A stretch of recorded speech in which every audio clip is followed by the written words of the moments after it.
میرے والد ماجد حضرت مولانا شفیع صاحب رحمۃ اللہ علیہ فرمایا کرتے تھے کہ آج جب لوگوں سے یہ کہا جاتا ہے کہ بھائی کسی اللہ والے کی صحبت اختیار کر لو،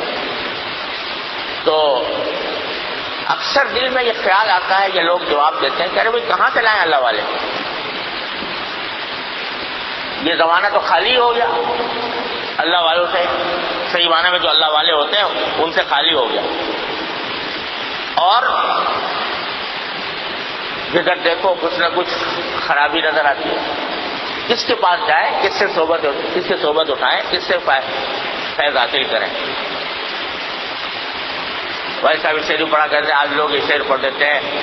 کہ خدا بندہ کہ تیرے سادہ دل بندے کدھر جائیں، کہ درویشی بھی آئی جا رہی ہے، سلطانی بھی آئی جا رہی ہے، ہر جگہ کچھ نہ کچھ فریب، کچھ نہ کچھ غلطی، کچھ نہ کچھ خرابی نظر آتی ہے، تو کہاں جائیں؟ تو والد صاحب رحمۃ اللہ علیہ اس کے جواب میں فرمایا کرتے تھے کہ بھائی یہ بہت بڑا شیطان کا دھوکہ ہے۔ شیطان کا دھوکہ یہ ہے کہ آدمی خود اپنے اوپر تو نظر کرتا نہیں، اور یہ کہتا ہے کہ میری اصلاح کے لیے مجھے صحبت چاہیے اس معیار کی جو جنید الشبلی کے معیار ہے، میری اصلاح کے لیے اور مجھے صحبت حاصل کرنے کے لیے شیخ عبد القادر جیلانی چاہیے، جنید بغدادی چاہیے، سری سقطی چاہیے، معروف کرسی چاہیے۔ تو اس معیار پر تلاش کرنے کی کوشش کرتا ہے۔ اب اس معیار کا آدمی ملتا نہیں تو کہتے ملتا نہیں، اللہ والا کا آدمی ملتا کس کے پاس ہے؟ تو ایسا کرواتے یہ شیطان کا بہت بڑا دھوکہ ہے۔ ارے بھائی جیسی روح ویسے فرشتے، جیسے تم ہو ویسے ہی تمہارے لیے اسی معیار کے مصلح بھی ملیں گے، اسی معیار کے اللہ والے بھی ملیں گے۔ اس معیار پر تلاش نہ کرو، آج اپنے معیار پر تلاش کرو۔ یہاں تک کہ میں نے ایک بزرگ ایک صاحب تھے، وہ حضرت والد صاحب میرے سے یہ بات فرما رہے تھے، تو والد صاحب نے بڑے جوش کے ساتھ یہ فرمایا کہ یہ کیا بات کرتے ہو،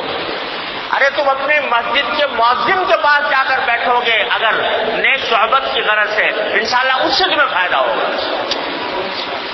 کم از کم وہ 5 وقت اللہ کا کلمہ بلند کرتا ہے، اس کے بعد جا کر بیٹھو گے، اس سے فائدہ حاصل ہوگا۔ تو اس معیار پر تلاش کرنے کی فکر کرو گے تو باقی نہیں ملے گا، لیکن جس معیار کے تم ہو اس معیار کے لحاظ سے زمانہ انحطاط کا ہوتا ہی رہا ہے، چلا آیا ہے، لیکن اپنی اصلاح کے لیے، اپنے کسی صحبت کا فیض حاصل کرنے کے لیے اس اونچے معیار کو پیش نظر نہ رکھو، ورنہ ساری زندگی محروم رہو۔ جو اپنے لحاظ سے جو کم از کم جو اپنے سے بہتر ہے اس کو اختیار کر لو، تو اللہ تبارک و تعالیٰ دیکھو بھائی دینے والے تو وہ ہیں، کوئی شیخ، کوئی پیر، کوئی استاد کسی کو کچھ نہیں دے سکتا، کتنا ہی بڑا ولی ہو جائے، کتنا بڑا اللہ کا مقرب بندہ ہو جائے۔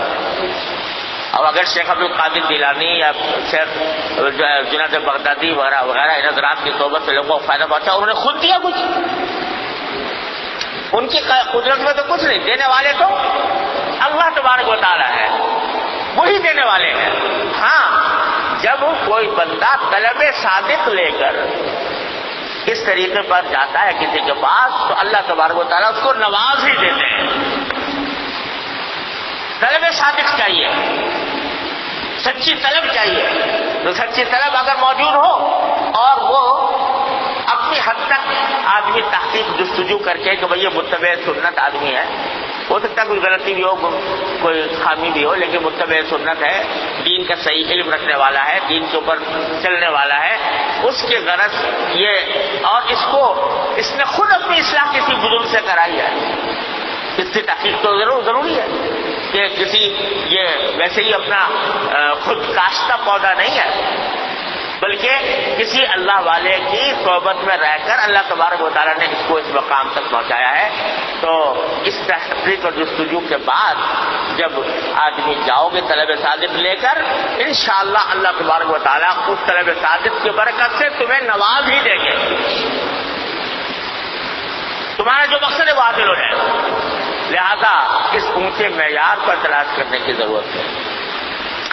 تو خلاصہ یہ بھائی کہ دو باتیں کہ جو اللہ کی محبت رکھنے والے، اللہ کے رسول صلی اللہ علیہ وسلم کی محبت رکھنے والے ہیں، ان سے محبت رکھو، اور دوسرے ان کی صحبت اختیار کرنے کی کوشش کرو، ان کے ساتھ اٹھنا بیٹھنا، ان کے ساتھ رہنا، ان سے اپنے معاملات کا مشورہ کرنا، ان کے عادات، ان کے طریقوں کو دیکھنا، یہ سب صحبت کے نتیجے میں اللہ تبارک و تعالیٰ آپ کا فضل و کرم فرما دیتے ہیں، اور اس حدیث کے مصداق میں اللہ تعالیٰ داخل فرما دیتے ہیں۔ اللہ تبارک و تعالیٰ ہم سب کو اپنے فضل و کرم سے اس کی توفیق عطا فرمائے۔